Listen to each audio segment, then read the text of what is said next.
تمام دیکھنے اور سننے والوں کو پیار بھرا اسلام۔ امام زین العابدین، جنہیں امام سجاد بھی کہا جاتا ہے، میدان کربلا میں شہید کیوں نہ ہوئے؟ امام حسین علیہ السلام کی شہادت کے بعد امام سجاد نے ان کے غم میں کیسے زندگی گزاری؟ اللہ تعالیٰ کے ہاں آپ کا کیا مقام ہے؟ آپ کے کون کون سے القابات ہیں؟ امام سجاد واقعہ کربلا میں اپنے والد امام حسین علیہ السلام اور اولاد و اصحاب کی شہادت کے دن شدید بیماری میں مبتلا تھے، اور بیماری کی شدت اس قدر تھی کہ جب بھی یزیدی سپاہی آپ کو قتل کرنے کا ارادہ کرتے، انہی میں سے بعض کہہ دیتے تھے کہ اس نوجوان کے لیے یہی بیماری کافی ہے جس میں وہ مبتلا ہے۔ علی بن حسین کی والدہ کا نام سلامہ یا سلافہ ہے، جو اس وقت کے شاہ فارس یزجر کی بیٹی تھی۔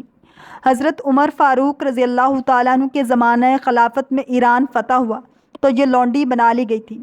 ابن سعد نے ان کا نام غزالہ نقل کیا ہے۔ بعض حضرات کہتے ہیں کہ ان کی والدہ خلیفہ یزید بن ولید بن عبد الملک کی پھوپھی تھی۔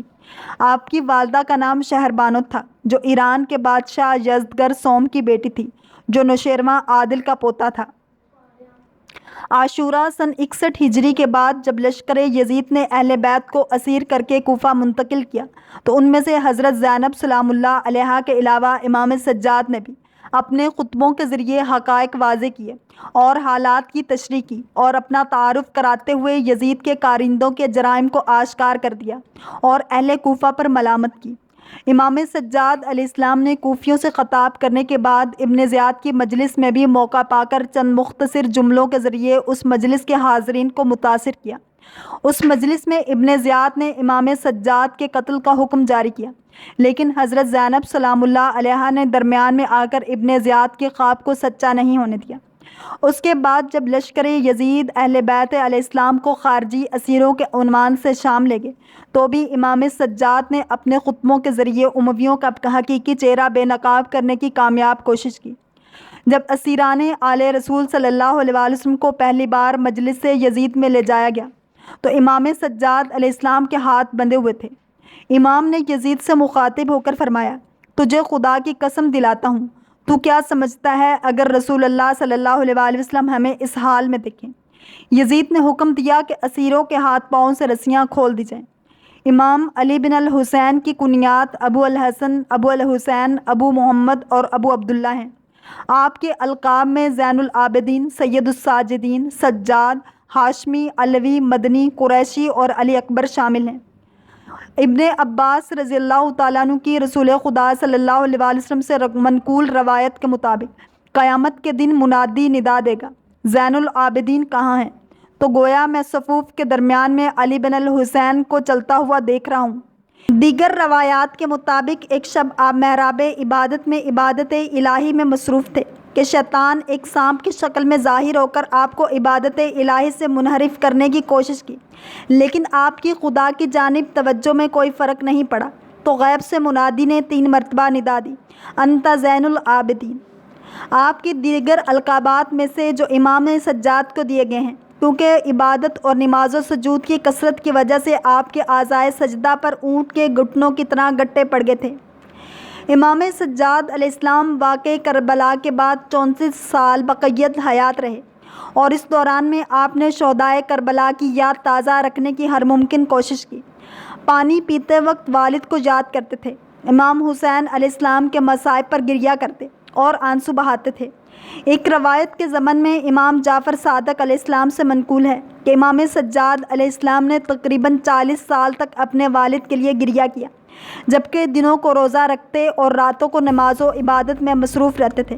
افطار کے وقت جب آپ کا خادم کھانا اور پانی لا کر عرض کرتا کہ آئیں اور کھانا کھائیں تو آپ علیہ السلام فرمایا کرتے، فرزند رسول اللہ صلی اللہ علیہ وآلہ وسلم بھوکے مارے گئے، فرزند رسول اللہ صلی اللہ علیہ وآلہ وسلم پیاسے مارے گئے، اور یہی مسلسل بات دہراتے رہتے اور گریہ کرتے تھے، حتیٰ کہ آپ کے اشک آپ کے آب و غذا میں گل مل جاتے تھے۔ آپ مسلسل اسی حالت میں تھے حتیٰ کہ دنیا سے رخصت ہوئے۔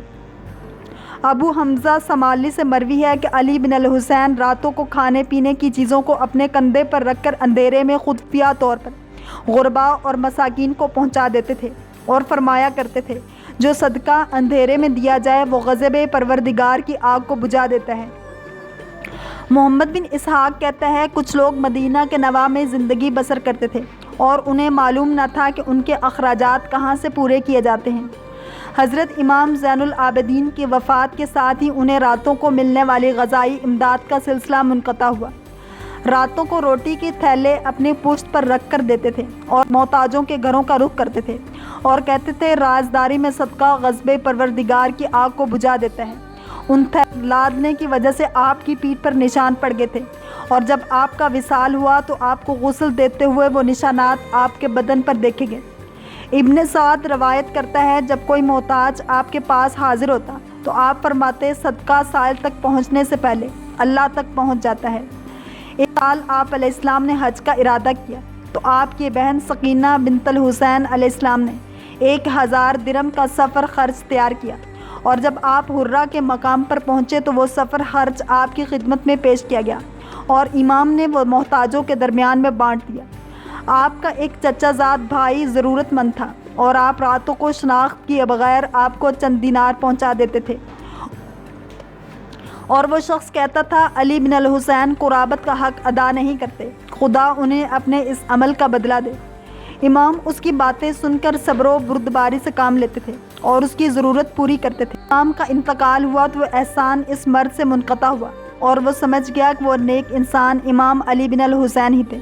چنانچہ آپ کے مزار پر حاضر ہوا اور زار و قطار رویا۔ امام سجاد علیہ السلام نے 2 بار اپنا پورا مال محتاجوں کے درمیان میں بانٹ دیا اور فرمایا خداوند متعال مومن گناہگار شخص کو دوست رکھتا ہے جو توبہ کرے۔ ابو نعیم لکھتے ہیں بعض لوگ آپ کو بخیل سمجھتے تھے لیکن جب دنیا سے رحلت کر گئے تو سمجھ گئے کہ 100 خاندانوں کی کفالت کرتے رہے تھے۔ جب کوئی سائل آپ کے پاس آتا تو آپ فرماتے تھے آفرین ہے اس شخص پر جو میرا سفر خرچ آخرت میں منتقل کر رہا ہے۔ زین العابدین اپنے زمانے کے بہت ہی جلیل القدر اور عالی مرتبت بزرگوں میں سے تھے۔ لوگ ان کی بہت زیادہ عزت و تکریم کیا کرتے تھے۔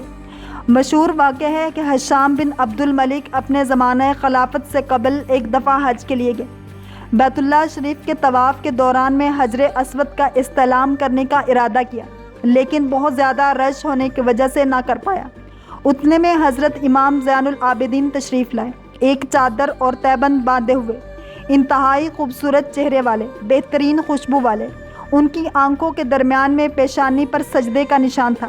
طواف شروع کیا اور جب حجر اسود کے قریب پہنچے تو لوگ ان کی ہیبت اور شان جلال کی وجہ سے پیچھے ہٹے اور آپ نے اطمینان کے ساتھ استلام کیا۔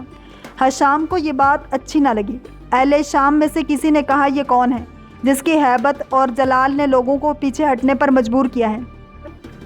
حشام نے یہ سوچ کر کہ کہیں اہل شام ان کی طرف مائل نہ ہو جائیں کہا میں نہیں جانتے ہیں، یہ حضرت فاطمہ الزہرا کے فرزند ہیں، اگرچہ تم تجاہل سے کام لے رہے ہو۔ انہی کے دادا محمد صلی اللہ علیہ وسلم کے ذریعے انبیاء کا سلسلہ ختم کیا گیا ہے۔ حشام بن عبد الملک کو غصہ آیا، اس نے فرزدق کو قید کر دیا۔ ان کو مکہ اور مدینہ کے درمیان اسفان نامی جگہ میں قید کر دیا گیا تھا۔ حضرت علی بن حسین علیہ السلام کو پتہ چلا تو انہوں نے فرزدق کے پاس 12,000 دینار بھیجے اور کہا ابو فراس اگر ہمارے پاس اس سے زیادہ ہوتے تو ہم وہ بھی بھجوا دیتے۔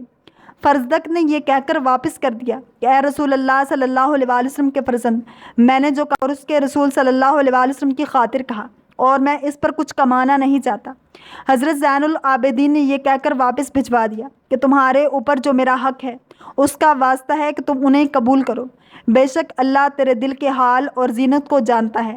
تو انہوں نے انہیں قبول کر لیا۔ اللہ کریم ہم سب کو دین اسلام کی پیروی کرنے والا اور عشق مصطفیٰ صلی اللہ علیہ وسلم نصیب فرمائے۔ اگر آپ کو یہ ویڈیو پسند آئی ہے تو لائک، شیئر اور سبسکرائب کرنا مت بھولیے تاکہ ایسی ہی اسلامک انفارمیٹیو ویڈیوز آپ تک پہنچتی رہیں۔